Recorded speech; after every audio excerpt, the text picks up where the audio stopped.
할렐루야. 오늘은 요한복음 16장 13절에서 14절까지 말씀으로 다시 성령으로 라는 제목으로 말씀을 같이 나누도록 하겠습니다. 지난주는 부활절 감사 예배로 들었습니다. 주님이 부활하셨다는 소식을 들으면서도 제자들은 믿지를 못했다라는 것이 중심 내용이었죠. 이처럼 믿음을 갖는다는 것은 쉬운 일이다, 쉽지 않는 일이다. 쉽지 않는 일이다라는 겁니다. 그런데 다행스럽게도 저와 여러분은 어떻습니까? 우리는 믿음을 가지게 되었지 않습니까? 그렇게 쉽게 믿을 수 없는 것임에도 불구하고 우리는 믿음을 갖게 되었다는 거죠. 지난 주에도 말씀드린 것이지만 우리가 갖게 된 이 믿음은 우리가 믿으려고 해서 믿게 된 것이 아니다라는 사실을 여러분도 잘 아시리라 믿습니다.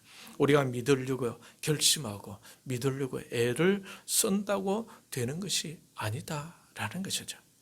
그런데도 불구하고 우리가 믿음을 갖게 되었다는 것입니다. 그래서 이것을 우리는 어떻게 부릅니까? 하나님의 은혜다라고 하는 것입니다. 여러분 신약성경 에베소서 2장 8절 9절을 같이 읽도록 하겠습니다. 찾았습니까? 같이 읽겠습니다. 너희는 그 은혜에 의하여 믿음으로 말미암아 구원을 받았으니 이것은 너희에게서 난 것이 아니요 하나님의 선물이라. 행위에서 난 것이 아니니 이는 누구든지 자랑하지 못하게 함이라. 성경은 모든 사람이 죄를 범하였으며 하나님의 영광이 이르지 못한다고 하고 있습니다. 그죠? 의인은 없나니 하나도 없다라고 했죠. 죄의 삭선 사망이다라고 했지 않습니까? 그래서 바울은 에베소서 2장 1절에서 이렇게 선포합니다. 그는 허물과 죄로 죽었던 너희를 살리셨도다. 허물과 죄로 어떻게 되었다고 합니까? 허물과 죄로 죽었었다라고 하고 있죠. 영원한 죽음의 길로 걷고 있었던 존재들이 바로 저와 여러분이었다라는 겁니다. 그래서 우리가 믿지 않을 때는 그리스도 밖에 있었고 하나님의 복과는 상관없던 사람들이었고 하나님도 없던 자들이 바로 우리였다라는 거예요. 그래서 우리는 하나님으로부터 오는 소망도 가질 수가 없었던 거죠. 그러니 과거에는 우리가 어떤 존재들이었습니까? 하나님께서 저와 여러분을 사랑하지 않았다면은, 저와 여러분에게 믿음을 선물로 주지 아니하셨다면은 우리는 어떻게 되었겠습니까? 죄와 허물로 영원한 죽음의 길로 지금도 걷고 있지 않겠습니까? 그리고 우리가 죽고 나면 우리의 영혼은 지옥을 향해 갈 수밖에 없던 존재들이었다라는 것입니다.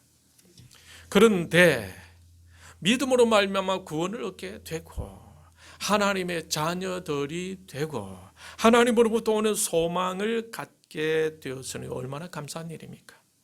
지난 부활절을 보내면서 주님이 죽음에서 살아나셨다는 사실을 다시 상기하면서 부활에 대한 신앙을 조금이라도 다시 일어났을 줄로 생각하는데 여러분 맞으시죠? 예. 그러니 얼마나 감사한 일입니까? 할렐루야. 주님은 죽은 자들 가운데서 부활하신 능력으로 하나님의 아들로 선포되셨습니다. 무덤을 깨치고 살아나신 그 주님이 바로 저와 여러분의 주님이 아니겠습니까? 그런데 그분이 지금 어디에 계신다고요? 저와 여러분 마음속에 계시죠. 그분이 여러분을 이끌고 계시고 그분이 여러분을 지켜주실 것입니다. 할렐루야. 그런데 안타까운 것은 지난주 본문이었던 마가복음 16장에 보게 되면 주님이 살아나셨다는 소식을 제자들이 들었으면서도 그들은 주님이 부활하셨다는 것을 믿지 못했다라는 겁니다. 분명히 듣고 목격하고 주님과 동행하며 직접 주님과 대화를 나눴던 제자들이 사실적으로 전해주는데도 불구하고 남아있던 제자들은 그것을 들었으면서도 어떻게 했다? 믿지 못했다라는 겁니다. 그래서 저는 가만히 생각해 보았어요.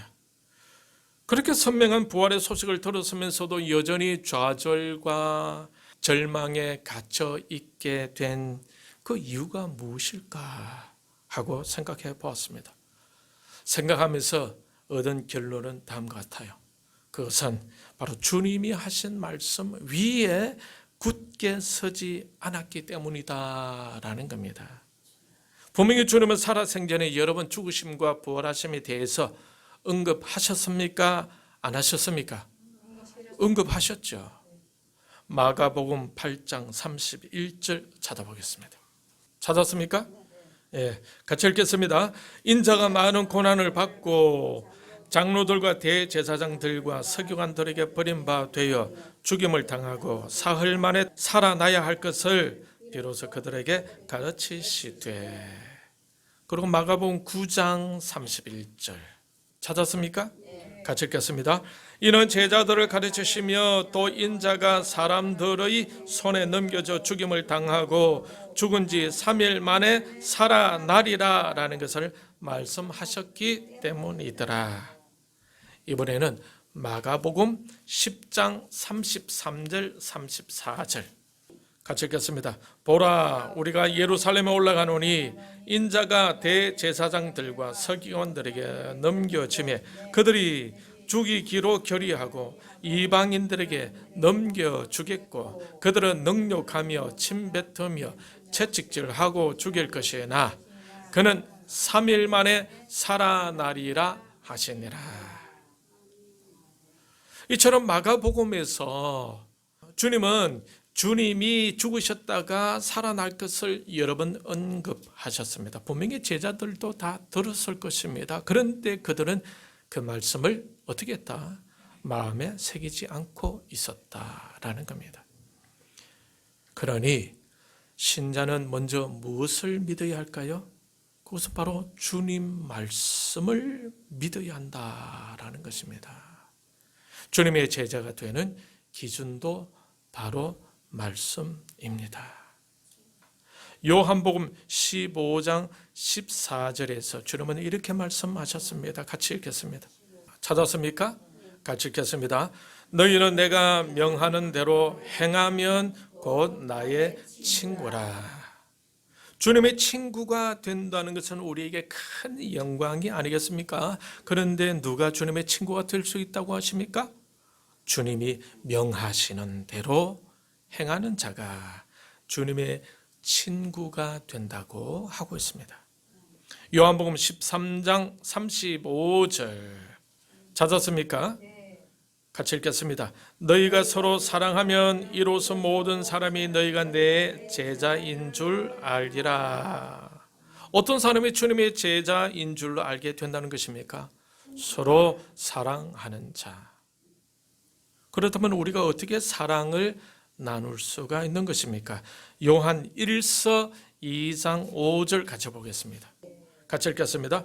누구든지 그의 말씀을 지키는 자는 하나님의 사랑이 참으로 그 속에서 온전하게 되었나니 이로써 우리가 그의 안에 있는 줄을 아노라. 어떤 사람에게 하나님의 사랑이 온전하게 된다고 하고 있습니까? 하나님의 말씀을 지키는 자에게 하나님의 사랑이 온전하게 된다라고 이렇게 하고 있죠. 요한복음 13장 35절 말씀에 근거해 볼 때 그 사람이 주님의 제자인 줄 알게 된다라는 것입니다. 그러니 무엇입니까?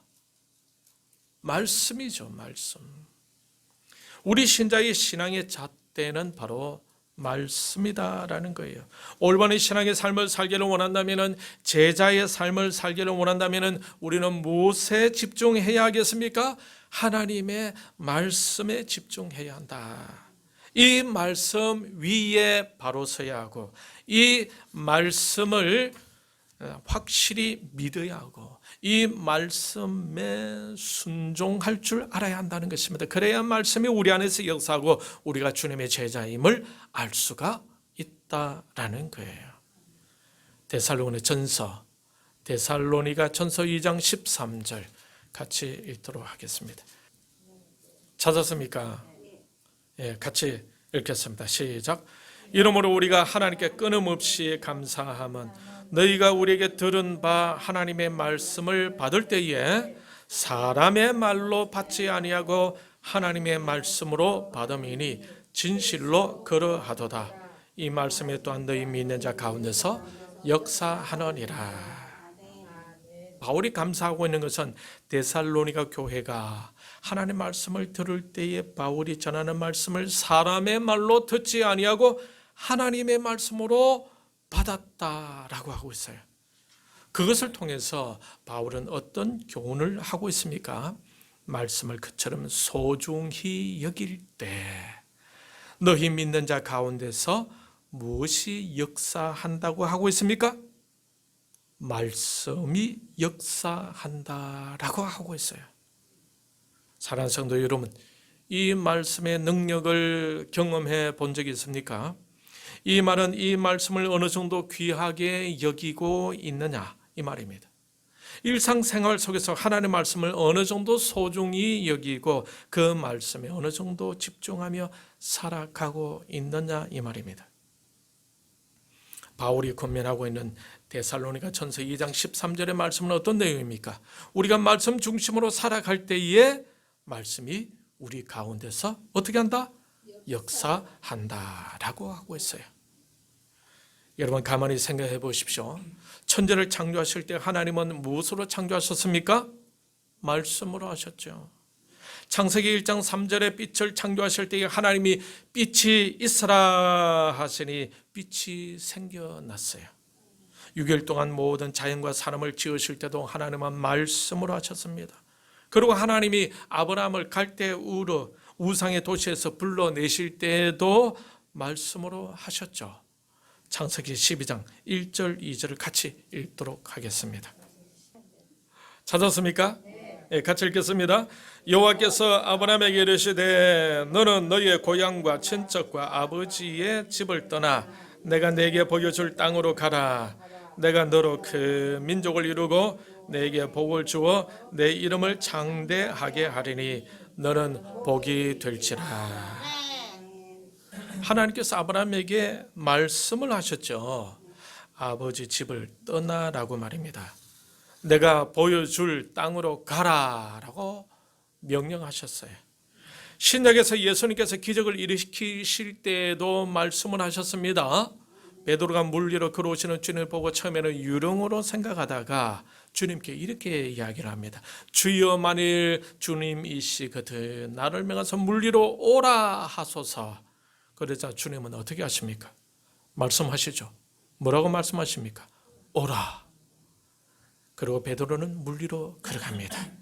또 하나님이 바울을 일꾼으로 쓰시기 위하여 그를 부르실 때도 말씀하십니다. 사도행전 9장 4절을 같이 읽겠습니다. 찾았습니까? 같이 읽겠습니다. 땅에 엎드려져 들음에 소리가 있어 이르시되 사울아 사울아 너가 어찌하여 나를 박해하느냐 하시거늘. 주님이 바울에게 다가오실 때에 무엇으로 다가오셨습니까? 말씀으로 다가오셨죠. 그의 이름을 직접 불러주셨습니다. 그러니 이 땅에서의 모든 사역이 다 하나님의 말씀과 그 말씀에 대한 제자들의 반응에 의해 진행되어 왔다라는 거예요. 이렇게 하면서 교회의 역사, 기독교 역사가 이루어져 왔다라는 겁니다. 그런데 부활의 소식을 듣던 제자들은 믿었습니까? 안 믿었습니까? 안 믿었죠. 무엇이 문제입니까? 그것은 바로 주님이 생전하시던 그 말씀을 그들의 마음에 새기는 것에 실패했기 때문입니다. 그 말씀만 마음에 잘 확실히 새겼다면 부활하신 주님을 경험했던 제자들이 전해준 그 소식에 그들은 슬픔의 현장에서 곧바로 기쁨으로 일어설 수 있었을 것입니다. 그러니 성공적인 신앙 생활은 하나님의 말씀을 믿고 그 말씀에 순종할 때 일어난다라는 거예요. 지난주는 부활절이었습니다. 많은 교회들, 많은 성도들이 그 부활절을 나름 의미 있게 보내려고 했을 거예요. 그런데 문제가 있습니다. 그렇게 부활의 기쁨을 누리면서도 많은 경우에는 말씀 중심으로 살아가지 않는다라는 겁니다. 이것은 무엇을 의미하는 것입니까? 부활의 기쁨을 누리면서도 실제 삶 속에서는 주님을 믿지 않는다라는 말이 아니겠습니까? 여러분, 이런 말을 들어본 적이 있을 겁니다. 신자들이 천국에 가면은 신자들은 보이지 아니하고 무엇만 보인다고 합니까? 신자들의 주둥이만 둥둥 떠다닌다는 말씀을 들어본 적이 있을 것입니다. 목사들도 그렇고 장로들도 권사들도 모든 직분자들 온 성도들이 주님이 부활하셨다고 다들 기뻐하기는 하지만은 제가 경험적으로 볼 때에 많은 경우 중요한 지위에 있는 사람들도 중요한 결정을 할 때에 주님의 마음을 놓쳐버리는, 하나님의 뜻을 외면하고 자신의 유익을 선택해서 행하는 그런 안타까운 일들이 많다라는 거예요. 노회에, 시찰회에 임원들에게는 없겠습니까? 그런데 오늘 이 자리에 오신 여러분들은 하나님 말씀에 집중하시니 하나님의 특별한 은혜와 복을 받고 있다는 생각에 감사하는 마음이 들게 되었습니다. 그리고 계속 감사하기 위해서는 말씀을 믿고 순종하는 삶을 살아야 되겠죠. 부활은 외치면서 말씀과 하나님이 기뻐하시는 뜻을 소홀히 하는 목사, 장로들도 있을 수 있겠죠. 그런데 안타깝지만 그러한 경우가 많다라는 거예요. 무엇을 보면 알 수가 있습니까? 우리 사회에서의 교회 인지도를 보면 알 수가 있지 않겠습니까? 정말 교회와 성도들 안에서 회개 운동이 필요한 때라고 생각되는데 아마 여러분들도 그렇게 생각하리라 믿습니다. 시대가 참 악해져 가고 있고 막바지로 흘러가고 있는 것 같습니다. 그래서 오늘 외치고 싶은 것은 다시 성령으로 나아가자라고 외치고 싶어요. 왜 그렇습니까? 오늘 본문 요한복음 16장 13절 말씀을 같이 읽도록 하겠습니다. 찾았습니까? 같이 읽겠습니다. 그러나 진리의 성령이 오시면 그가 너희를 모든 진리 가운데로 인도하시리니 그가 스스로 말하지 않고 오직 들은 것을 말하며 장래 일을 너희에게 알리시리라. 성공적인 신앙 생활을 하기 위해서 우리에게 꼭 필요한 것이 있는데 그것은 무엇입니까? 진리의 말씀이죠. 이 진리 가운데로 우리를 이끌어 가시는 분이 누구라고요? 성령 하나님이시다. 사실 우리 스스로가 말씀으로 나아가기가 쉽습니까? 어렵습니까? 어렵죠. 우리의 힘으로 말씀으로 나아가고 그 말씀 위에 선다는 것은 쉽지 않습니다. 왜 그렇습니까? 우리는 이미 죄로 말미암아 우리 힘만으로서는 하나님의 그러한 길로 스스로 나아가기가 힘든 타락한 존재들이 되었기 때문에 그렇습니다. 그리고 이 세상의 풍습 안으로 악한 어둠의 권세가 강하게 영향을 미치는 시대에 살고 있기 때문에 그렇습니다. 그러니 모든 것이 다 하나님의 은혜가 아니면 안 되는 그런 시대가 되고 말았어요. 그래서 성령 하나님의 도우심이 절대적으로 필요하다라는 거예요. 그래서 우리는 성령님을 사모해야 된다. 성령님이 이끄심을 위해서 계속 기도해 가야 한다라는 것입니다. 사도행전 2장 42절에 보게 되면은 초대 교회에 성령께서 강하게 임하시고 역사하시니까 사도들의 가르침을 받고 기도하기를 힘썼다 하고 있습니다. 사도행전 2장 42절 같이 읽겠습니다. 찾았습니까? 같이 읽겠습니다. 그들이 사도의 가르침을 받아 서로 교제하고 떡을 떼며 오로지 기도하기를 힘쓰니라. 성령께서 역사하시니까 사도들의 가르침을 받으면서 그 말씀으로 인해 서로 사랑하며 교제하게 되고 그 가운데 기도의 부흥이 일어나게 된 것입니다. 사도행전 6장 7절에 보면 성령께서 역사하시자 하나님 말씀이 점점 왕성하였다라고 하고 있어요. 사도행전 6장 7절 말씀을 같이 읽겠습니다. 찾았습니까? 같이 읽겠습니다. 하나님 말씀이 점점 왕성하여 예루살렘에 있는 제자의 수가 더 심히 많아지고 허다한 제사장의 무리도 이 도에 복종하니라. 성령께서 강하게 역사하실 때에 말씀의 운동과 기도의 운동이 일어났습니다. 그러면서 부흥이 함께 왔었다라는 거예요. 먼저는 말씀이죠. 먼저 말씀을 믿어야 합니다. 그 말씀을 믿고 순종할 수 있어야 하겠죠. 그럴 때 무엇이 말씀이 우리 가운데서 역사한다라는 거예요.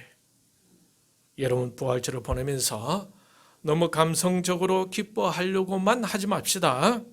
오히려 냉정하게 말씀대로 살아가려고 합시다. 하나님의 뜻을 따라 살아가려고 합시다. 할렐루야. 하나님의 영광을 위한 일을 선택하며 살아가려고 합시다. 말씀을 맺겠습니다. 우리 주 예수 그리스도는 죽은 지 사흘 만에 다시 살아나셨어요. 그 주님을 믿고 주님이 하신 말씀에 순종하는 삶을 살기를 원합니다. 그러므로 우리를 진리 가운데로 인도하시는 성령 하나님을 다시 사모하게 되기를 축복합니다. 그래서 오늘부터 성령님을 찾으세요. 성령님 나를 이끌어 주세요. 성령님 나를 진리 가운데로 이끌어 주세요. 그래서 그 성령님의 이끄심을 따라 살면서 말씀 중심으로 성공적인 삶을 영위해 가는 저와 여러분들이 다 되시기를 주님의 이름으로 축원합니다. 이 시간 말씀을 생각하면서 성령님 나를 이끌어 주세요. 성령님 나를 진리 가운데로 이끌어 주세요.